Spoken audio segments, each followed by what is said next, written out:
Hola, en esta ocasión analizaremos el siguiente ejercicio. Resuelva la siguiente ecuación diferencial. X cuadrado y segunda más XY prima más Y igual a tangente evaluado en logaritmo de X.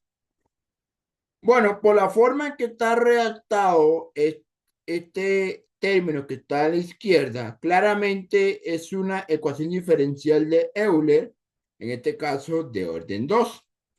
Como es una ecuación de Euler, vamos a proponer un cambio de variable x igual a e a la z.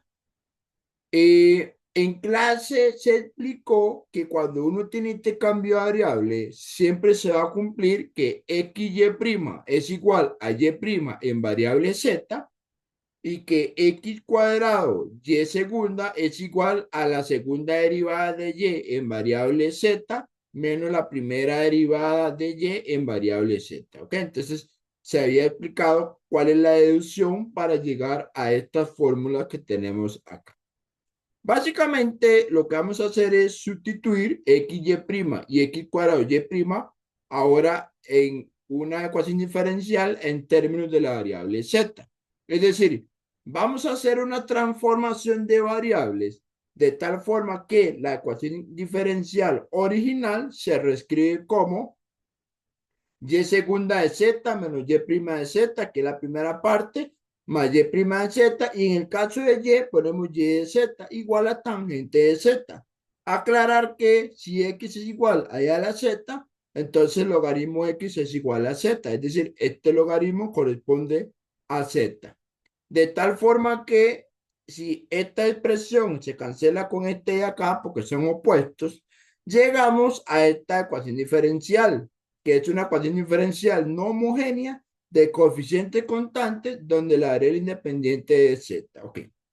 Esta ecuación diferencial vamos a encontrar la solución complementaria, es decir, vamos a resolverla.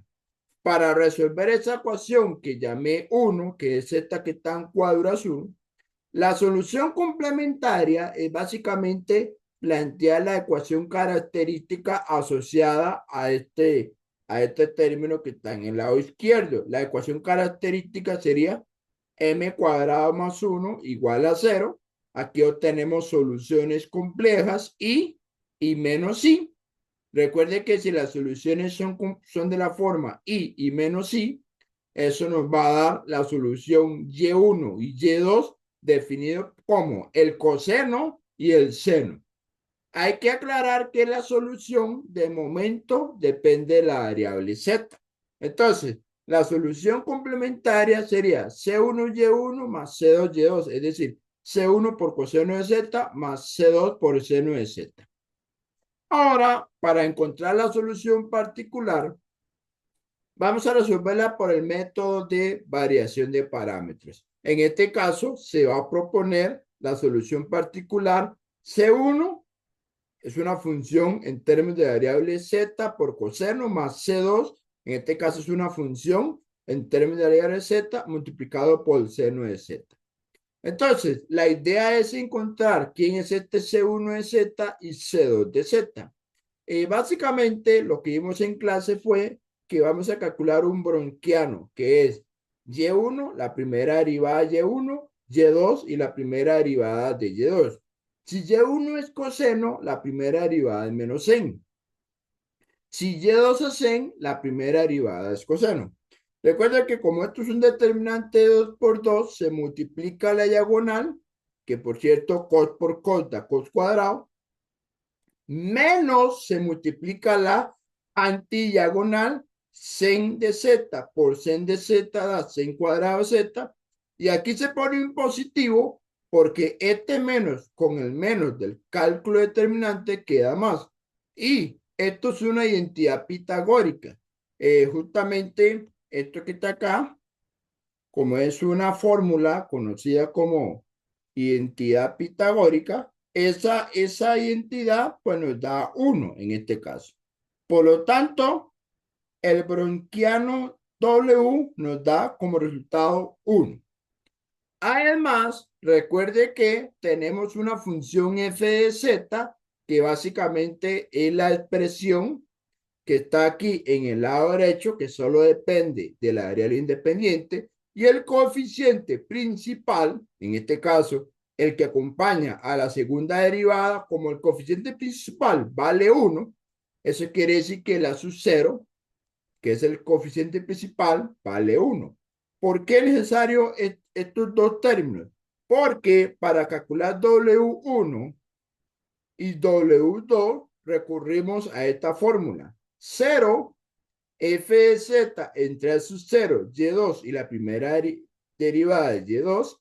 Y en el caso de W2, lo que cambiamos es la segunda columna. La segunda columna se cambia por 0, f de z a sub 0. La primera columna se mantiene, que en este caso es con respecto browniano W, y1, y1'.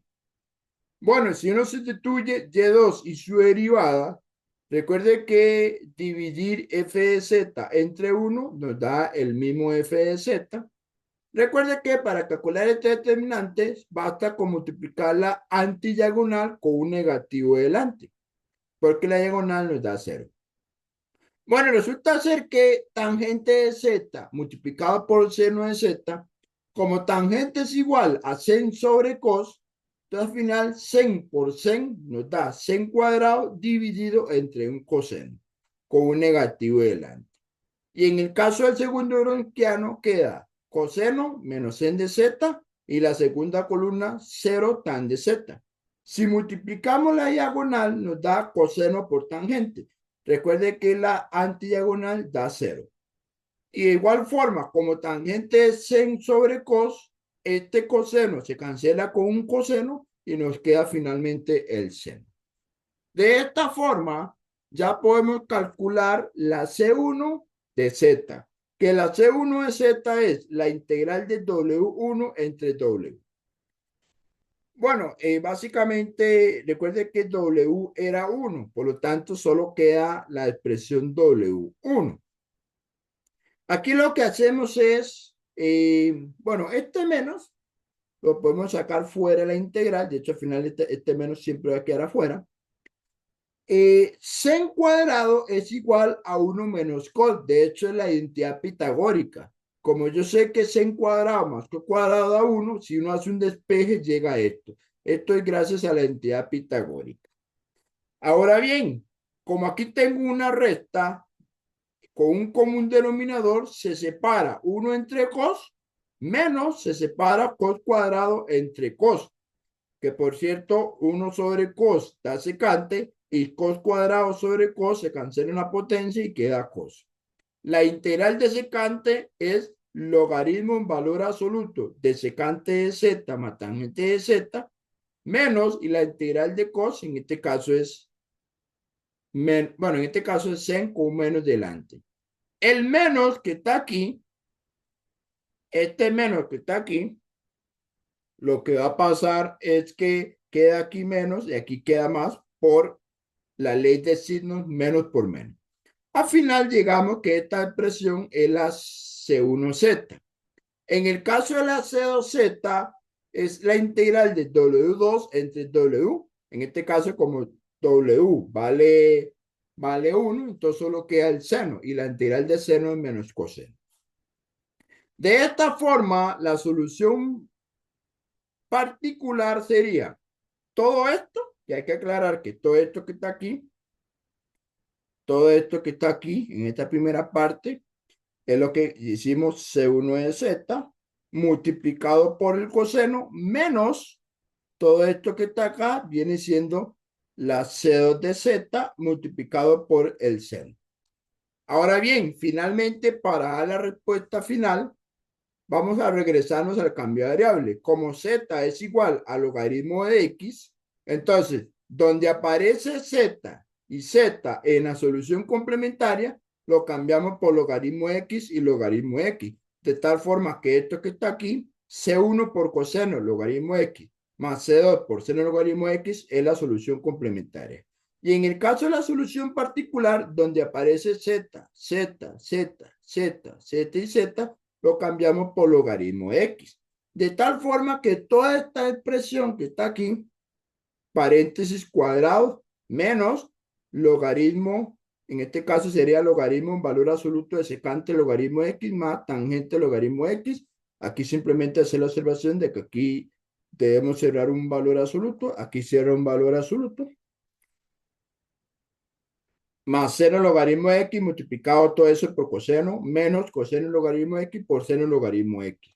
Finalmente, la solución final sería la complementaria más la particular. Es decir, la complementaria que es esto, que ya lo mencioné arriba, más la particular que es esto que está aquí, obviamente sustituyendo la variable z por logaritmo de x.